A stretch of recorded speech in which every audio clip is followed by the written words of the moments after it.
What is up, guys? Welcome back to the channel. Today we have some crazy stuff to go over, but it should just be kind of quick.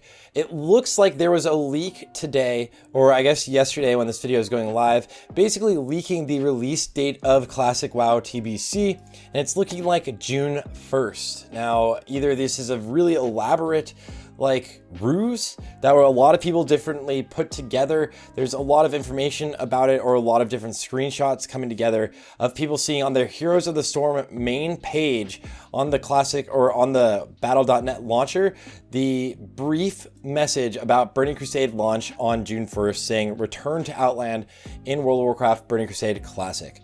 Now, this would basically mean not the pre-patch, this would be the actual launch of the entire expansion.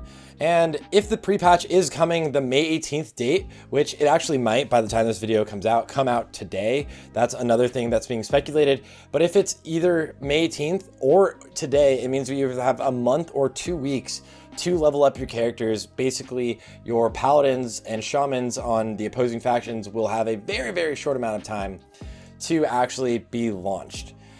Past that, the most exciting news, I think personally for me, is actually the news about the PvP system. So Blizzard did announce that they were going to be using the actual PvP system, pretty much the same one they use in retail, where your teams start at 0 rating and then climb from there.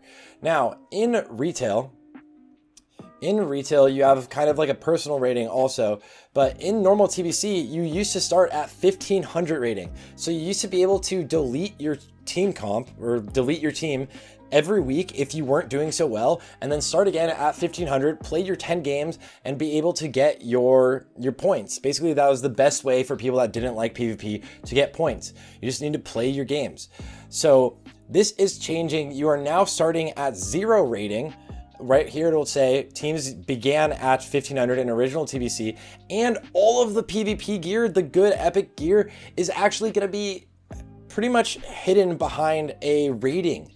And it actually says it will require a personal rating to purchase and equip. This is something like wordage wise is very weird to say and equip, because does that mean if you lose your rating, you won't be able to equip things anymore? The highest rating you need is 2200 for shoulders. This was something that came out in season 3, I believe. Weapons are 2050 rating, and that used to be 1800, and it was actually nothing in season 1, right? And a lot of people were planning on getting their PvP weapons in season 1 because they're amazing. Heads are at 1700, chest at 1600, and legs 1550. And then they also announced pretty much how you're actually going to get your ranking. And this is important because back in the day, you had battle groups, which were like 4 to 8 different servers clumped up together. And then there would be a rank 1, which would be the actual rank 1 team in 1, 2s, 3s, or 5s, the one per battle group. Now it is going to be the top 0.1% of teams. Gladiators get the top 0.5% of teams. And if you can get into that 0.5%, that means you will get that mount, that 310 or 320 speed mount, the beautiful armored nether drakes. Duelists are 3%. Rivals 10%, Challenger top 35%. These are titles you'll also get, and later on you'll get like special titles for rank 1, like Merciless Gladiator, Brutal Gladiator. So originally ranked titles were only for one person. Now you will get a ranked title. It looks like the season 1 will feature a unique rank 1 title, the Infernal Gladiator. Yeah. So you will get a rank 1 title. But the biggest takeaway, right? Everything else is pretty simple.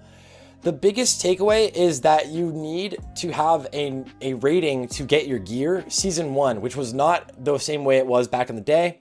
I think this is a good thing, but also everybody's going to start from 0 rating, and it's like the actual pretty much like retail version where your first few games will probably give you like 96 or 100 rating.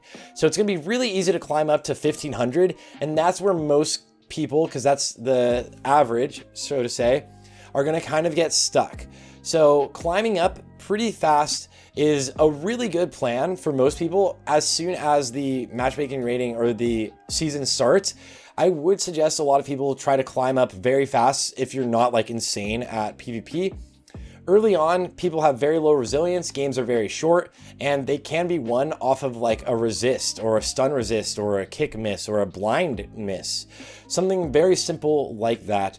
So if you aren't planning on going extremely hard and want to try to get these items really quickly, a high goal, obviously with 2200 is a very high goal, but to be able to get the shoulders then will hopefully last you for a long time, unless this whole equip wordage is real and it means you need to maintain that rating to even be able to equip the items, which would just be kind of weird.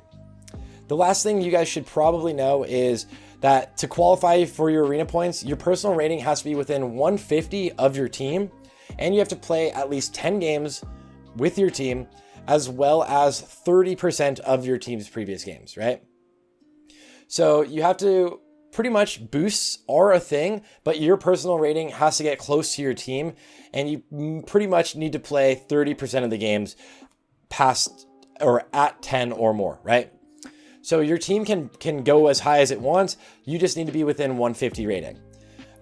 Boosts will definitely be a thing. It's a thing to watch out for, but how like massive will they be? I guess it's something that's not going to be too crazy, right? You're definitely going to see boosts, but this limits it a little bit.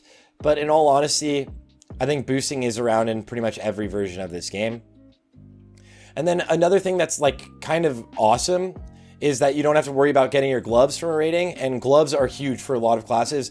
I'm a rogue particularly, and gloves are massive for rogues because it gives you the silence or the interrupt on deadly throw. So we're gonna see, this does say it's a Burning Crusade Classic beta patch notes, so we'll see if they actually release matchmaking on the beta, right? This is the beta patch notes for May 4th, which includes a lot of information about PvP and PvP matchmaking. So they may finally release some matchmaking on the beta, and if so, we will be able to test out everything and get you all the information about that. Other than that, guys, let me know what you think in the comments. Do you think that, that this system is good or bad? Also, do you think that Classic WoW TBC is actually going to come out on June 1st? And if so, when are we going to have pre-patch? And how much time do you need to actually prepare for TBC to come out? Is it a little rushed? Are they trying to get it out really quickly before 9.1 for Shadowlands? Maybe. Just let me know what you think in the comments, guys. I'll catch you all on the next one.